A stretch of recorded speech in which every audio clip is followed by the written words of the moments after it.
How to change currency on Binance app. Hello everyone, welcome back to our channel. In today's quick video, I'm going to show you how to change your currency on the Binance mobile app.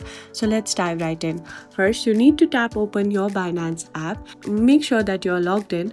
Now, you need to look for your profile icon located in the top left corner of your screen. You need to simply go ahead and tap on that. Once you are here, you need to tap on the settings icon located in the top right corner of your screen. Once you are in the settings, you can see the currency option. You need to simply tap on that. Now, you can simply go ahead and select any currency that you want. If you want to select this currency, you need to simply go ahead and tap on that. Don't forget to do the same for your payment currency. This is the currency you will use for deposit. Just follow the same steps to change it. And that's it. You have successfully changed your currency on the Binance app. If you found this video helpful, please give it a thumbs up. Leave a comment down below. Thanks for watching. Don't forget to subscribe for more tips and tricks, and I'll see you in the next video.